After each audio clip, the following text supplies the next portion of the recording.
La spiritualité a failli me tuer en 2014, je t'explique tout ça dans quelques instants, puis je t'explique aussi 3 choses importantes. La première chose, c'est pourquoi les gens qui sont hypersensibles ou qui sont sur un chemin de développement personnel, eh bien, peuvent se sentir fatigués, déprimés, en plein épuisement, dans le flou total ou dans le flou partiel. Je vais t'expliquer ça, c'est très rapide et facile à comprendre. La deuxième chose, justement, mais quoi faire quand on est dans ce flou ? Quand on sent que dans notre vie, il y a un truc qui tourne pas, qui est pas super équilibré. Et troisième chose, c'est... Ah, j'ai oublié, attends, je prends mes notes. Ah oui, comment faire pour se reconnecter au flux de l'abondance. Voilà, ça c'est important. Et puis, mais avant tout ça, évidemment, générique, et puis profite du générique pour t'abonner, pousser sur la petite cloche pour recevoir toutes les notifications des futures vidéos. On se retrouve tout de suite après.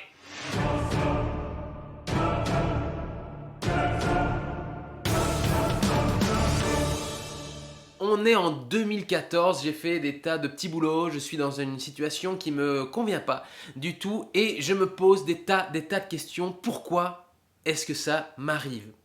Est-ce que toi, ça t'arrive justement de te poser cette question, de tourner en rond, de pas toujours trouver la solution et à chaque événement qui arrive, tu te dis mais pourquoi est-ce que ça m'arrive? Pourquoi est-ce que ça m'arrive? Et en fait, ça, c'est un des pires pièges du développement spirituel. C'est un piège. Pourquoi ça m'arrive? En fait, ce qui fait que les personnes qui sont sensibles, hypersensibles, ou qui sont sur ce chemin de développement spirituel et qui sont dans une baisse énorme d'énergie, eh bien, ça peut être lié à cette fameuse question, pourquoi est-ce que ça m'arrive? Tiens, c'est pas un hasard si ça m'arrive. Évidemment, j'imagine que comme moi, tu crois pas au hasard. C'est pas un hasard si ça m'arrive, il doit y avoir un enseignement derrière. Pourquoi est-ce que ça m'arrive? Et en fait, c'est le pire piège. Pourquoi? Je vais t'expliquer. Parce que on saute des phases. Il manque des phases avant de trouver cette réponse, le pourquoi ça arrive. Ça sert à rien de te demander là maintenant pourquoi ça arrive, si tu es dans une situation qui est compliquée. Par contre, il y a 2 étapes importantes à faire avant. La première qui est vraiment au niveau du... Je fais ça mais tu ne me vois pas. Au niveau du ventre, au niveau des émotions. C'est de vivre les émotions, c'est d'abord de vivre ces émotions, de vivre l'événement, c'est de le vivre à fond, de ne pas être dans le combat, de ne pas chercher à te sortir d'une situation, mais plutôt de la vivre à fond.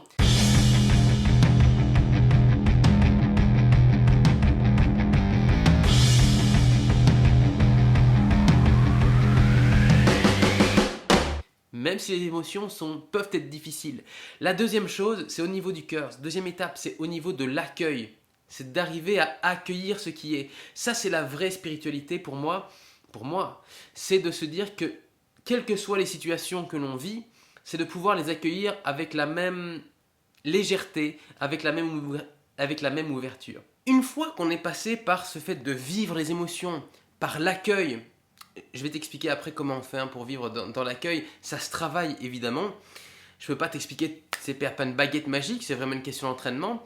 Après ces 2 étapes-là, eh bien, on peut enfin se dire pourquoi est-ce que je vis cette situation, qu'est-ce que cette situation a à m'apprendre. Parce que, est-ce que tu t'imagines, enfin tu peux t'imaginer que si tu sautes les 2 premières étapes, en fait, c'est comme si ça te détachait de la situation et comme si tu ne pouvais pas vivre cette situation pleinement. Pour moi, je pense que effectivement, toutes les situations qu'on vit ont une raison d'être. Alors autant plonger profondément en elles pour bien les vivre, même si c'est difficile. Alors s'il te plaît, te pose pas trop de questions. D'accord, faisons comme ça. Mais travaille à vivre ces émotions et à accueillir. Je vais te dire comment on fait dans quelques instants. Et il y a d'autres vidéos aussi sur ma chaîne qui parlent de ça. Donc n'hésite vraiment pas à aller voir, aller faire un petit tour sur les autres vidéos de ma chaîne. Ça pourra aussi t'éclairer. Et puis sur le site aussi mesméditations.com, il y a toute une partie d'apprentissage de la méditation. Que tu sois déjà méditant ou pas, ça peut t'aider à aborder aussi l'accueil de tes émotions.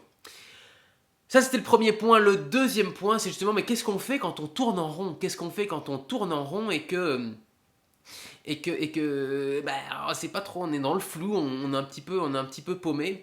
Je suis perdu. Eh bien, c'est une dérive du développement personnel. C'est éviter justement d'avoir des objectifs. C'est de ne rien chercher.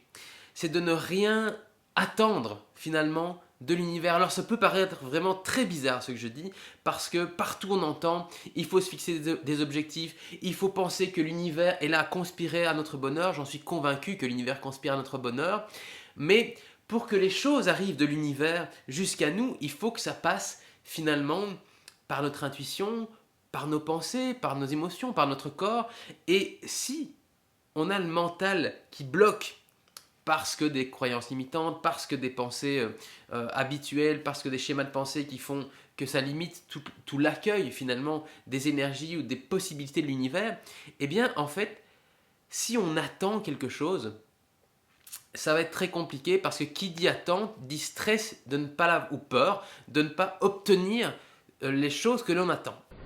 Bon Dieu, mais c'est bien sûr. Alors, je vais te partager une expérience personnelle, et il y en a des tas comme ça, je suis sûr que tu en as eu aussi. Dans ma dernière relation, je me suis dit quand ça a été terminé, fini, basta, je ne veux plus de relation.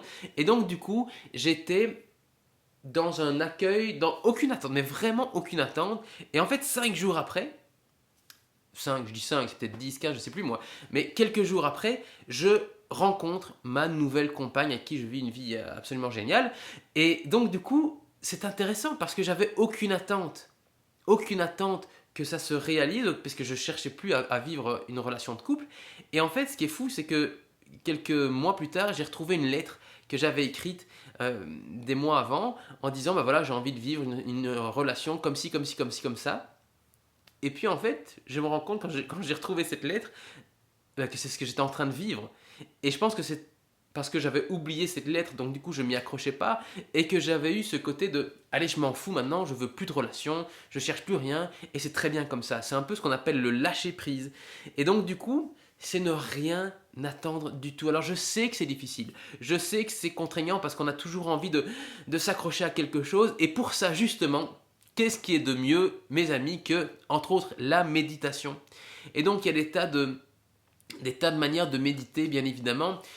Si tu es méditant, débutant ou encore jamais médité, ben, tu peux aller voir sur mon site mesméditations.com, il y a une page spécifique pour les débutants, et puis pour les autres, il y a des tas d'autres méditations qui sont disponibles sur le site. Je te mets le lien aussi des méditations qui sont déjà accessibles sur mon site sous la vidéo, il suffit de voir la description, et puis tu auras accès à tout ça, tu cliques, ça va s'ouvrir dans une autre page, et puis tu verras ça après la vidéo. Alors troisième point, je m'emballe, je me rends compte que je m'emballe, parce que ça me passionne vraiment. Troisième point, oui c'est ça, je vais regarder quand même si j'ai pas oublié quelque chose. Ah oui, j'ai oublié un point super important. J'ai oublié un point super important avec les attentes. Les attentes et les projections négatives en fait qu'on se fait, parce que souvent quand on est dans une attente, on a une peur, on a un stress que ça n'arrive pas, et du coup, souvent inconscient évidemment, hein, et du coup on met le cerveau en mode stress. Et le stress c'est le pire ennemi du cerveau, et donc quand on met le cerveau en mode stress, qu'est-ce qui se passe? Eh bien le cerveau va diminuer comment est-ce qu'on va dire, son ouverture sur le champ des possibles. C'est comme quand on est dans un stress, paraît-il, on a la vision qui se rétrécit. Donc j'ai jamais été dans des grosses bagarres, des trucs comme ça. La bagarre! Mais il paraît que quand on est confronté à un moment de stress dans une agression, par exemple, on a la zone visuelle qui se rétrécit. Et donc c'est un peu le même principe ici. Si on est dans des projections, des attentes, et souvent des attentes négatives inconsciemment, eh bien c'est comme si on se fermait au champ des possibles et on ne vise que notre objectif. Alors que si ça se trouve, notre objectif c'est peut-être super, mais si ça se trouve en dehors de notre vision, il y a des choses incroyables qui nous attendent. Mais on ne peut pas s'y connecter parce qu'on met le cerveau en mode stress avec nos projections négatives, et donc du coup on ne voit que par ce petit tunnel par exemple. D'accord?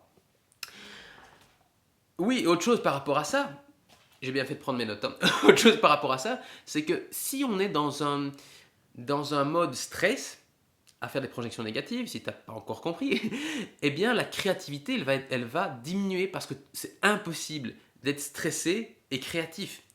Tu peux être stressé et réactif, donc tu peux avoir une idée de génie quand tu es dans une situation de stress intense, extrême, pour ta survie, évidemment, mais tu ne vas pas être dans la créativité, tu ne vas pas être dans l'ouverture.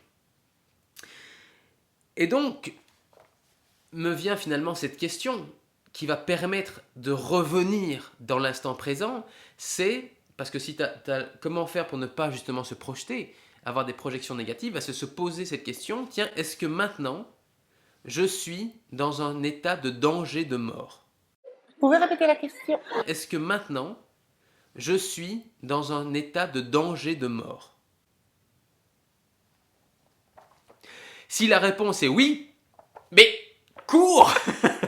Si la réponse est non, eh bien, si la réponse est non, justement, ça te permet de relativiser en fait. Ça te permet de te dire, mais ok, peut-être que je suis en train de stresser pour des choses qui vont peut-être même jamais arriver. Peut-être que là, je suis en train cette vidéo est tournée dans le contexte, c'est encore le Covid et tout ça pour l'instant. Et donc, du coup, il y a des tas de gens qui ont peur d'attraper le Covid. Mais si ça se trouve, ils vont jamais l'attraper. Et qu'est-ce qu'ils font en faisant ça? Ils vont mettre le cerveau en stress. Il y a plusieurs choses. Le cerveau en stress va diminuer aussi l'immunité. Bref, on ne va pas rentrer dans tous ces détails-là parce que sinon, je fais une vidéo qui dure 45 minutes. Mais se faire un stress sur une projection future qui va ne peut-être jamais arriver, c'est complètement fou. C'est complètement fou. Et pourtant, c'est ce qu'on fait tous. On le fait tous. Et donc, il n'y a pas de souci. Mais juste pose-toi cette question. Est-ce que là, maintenant, je suis dans un danger de mort? Ok? Ça te permet de relativiser les choses. Alors, je vais regarder, je pense qu'on va passer au troisième point. Oui, c'est ça. Il n'y a rien à faire en fait. Il y a tout qui a... C'est juste à vivre les choses et on en revient au premier point, de vivre les choses, accueillir et puis réfléchir, tiens, le pourquoi c'est arrivé et aller voir un petit peu au-delà des illusions. Je me rends compte que cette vidéo est un petit peu... je pars un petit peu dans tous les sens, mais c'est pas grave. Mais c'est pas grave. Troisième point important, comment se reconnecter finalement au flux de l'abondance. Et là c'est important parce que on est beaucoup à essayer, vous êtes certainement beaucoup à essayer de résoudre des problèmes par ce qui a créé le problème. Je m'explique. On a, en tout cas de mon point de vue, de point de vue de beaucoup de personnes, de chamans et d'autres, on a 4 corps, comme on appelle ça. On a le corps physique, le corps émotionnel, le corps mental et le corps spirituel. Et bien souvent, c'est le corps mental, donc c'est le mental qui va créer des blocages, que ce soit conscient ou inconscient. Hein, les projections négatives, c'est ça aussi, c'est le mental qui se projette. On a tout un tas de phrases qu'on se dit inconsciemment, je suis pas capable, je suis trop nul, c'est pas pour moi, je suis pas assez ceci, je suis pas assez cela, oui mais les autres font mieux, et ceci, et cela. Quelle honte. Tu n'as pas honte, hein? Lâche. Oh non, ça va comme ça. Hein. Qu'est-ce que tu veux? Et du coup, le mental crée des petites phrases qu'on se répète consciemment ou inconsciemment et vont finir par créer une réalité. Ça, c'est une chose. Et donc, du coup, là, on essaye bien souvent de régler le problème par le mental. Et donc, je me semble que c'est Einstein, il faudrait que je revérifie, qui disait que c'était complètement idiot d'essayer de résoudre le problème par ce qu'il a créé finalement. Donc, ne cherchons pas à résoudre un problème qui est issu du mental par le mental. Ce qu'on va faire, on va essayer justement d'aller nourrir un des 3 autres aspects de notre être, c'est-à-dire le corps physique, le corps émotionnel et le corps spirituel. Et donc tu peux te poser cette question, comment est-ce que je vais faire pour nourrir un de ces 3 corps? Comment est-ce que je vais faire pour faire du bien à un de ces 3 corps? Parce que c'est comme des rouages. Si on modifie un de ces 3 corps, eh bien ça va commencer à modifier les rouages des autres. Si je m'occupe pas de mon corps, ben mon esprit va pas se sentir bien, je vais pas être dans une bonne forme, etc. Donc, qu'est-ce que tu pourrais faire? Qu'est-ce que tu pourrais faire pour soit de nourrir ton corps physique? Tu peux même mettre des idées en commentaire, je serais vraiment très intéressé. Faire du bien à ton corps physique, faire du bien à tes émotions, faire du bien à ta spiritualité. Qu'est-ce que tu pourrais inventer? Qu'est-ce que tu pourrais t'amuser à faire? J'ai bien répété la question 5 fois, non? Alors, bah vas-y, réponds-moi quelque chose dans les commentaires, ça me fera vraiment plaisir de te lire. Et de nouveau, te prends pas la tête, prends les choses comme un jeu. Et sans te dire que tu fais ces choses-là, le fait de nourrir les 3 autres corps, pour essayer de sortir d'une situation problématique avec ton mental. Juste, il n'y a rien à faire, il n'y a rien à attendre.